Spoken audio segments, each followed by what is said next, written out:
If you can play the overdraw, play it softly without force, and you can play that tone for a while in a long tone, and you can approach it from different directions, either from above or below, it's time to go to the next step and add some musicality to it. All right, now very often you're going to hear me say, the goal is not to get the note.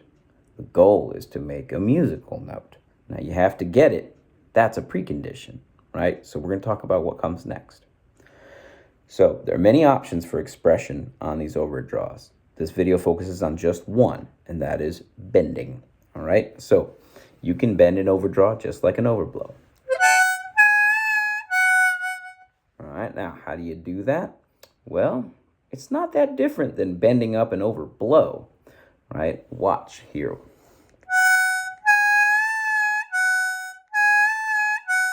Now, once you see me on the overdraw, you can see floor of my mouth goes up quite a bit for that. But then you see this smaller, more subtle push up from the floor of my mouth. Watch right here.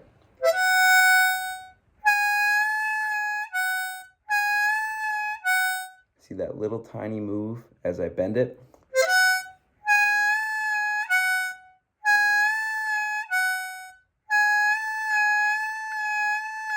Now, the way I have my tongue shaped is a little funky, okay?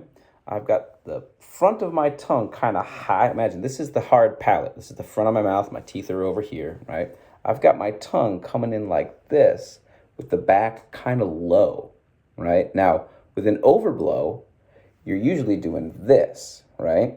The overdraw tends to be a bit more like this, with the back a bit low, and the middle, I can't bend my bone here, but it should, kind of come up a little bit so that it mirrors the shape of the top of your mouth. But then in the back, right, when I want to bend it, I'm bucking up the back, right? That's where I'm getting that, right? And I do that by raising the floor of my mouth and the back of my tongue, and it's very, very subtle. It is like the tiniest little movements. If you ever do an experiment with your body where you say, all right, what's the smallest amount I can move my finger? Okay, I'm going to hold this perfectly still. Oh, there, I moved it just a tiny bit. Okay, now usually we're not used to paying attention to movements that small. So you have to learn how to really pay attention to those tiny little movements on the inside of your mouth. Overblowing and overdrawing is all about building kinesthetic awareness of what's going on internally in what I call your internal posture, what's happening on the inside of the mouth. It's not just what's happening here, right? It's everything behind that. So let's take a look at what that means for different overdraws. So on the 7, and this is a G harp, by the way. On the 7, it's just as I described. As I go up, okay, I kind of drop the tip of my tongue down a little bit further. So imagine again, here's the roof of my mouth, right? My front teeth are right here, right? And I've got the tip of my tongue down, kind of down below my down by the base of my lower teeth, right? And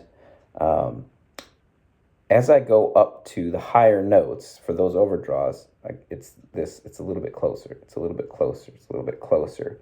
And then the back movement is just it's a little bit more subtle because you're moving in smaller spaces.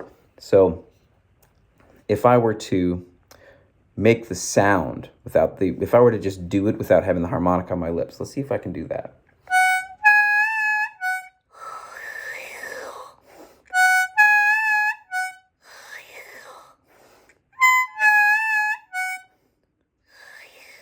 Now let's go up to the 8. Is that the 8? I always have trouble figuring out what hole I'm on. There's my 8.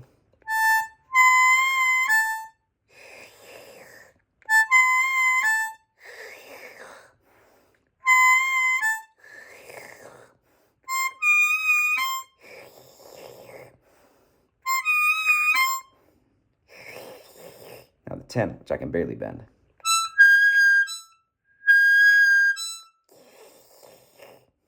Okay, so that's how I'm getting those bends. Now, I would say first focus on getting the bend, right? So you can go up and down, and I'll do a video later about how do we build better control of those bends.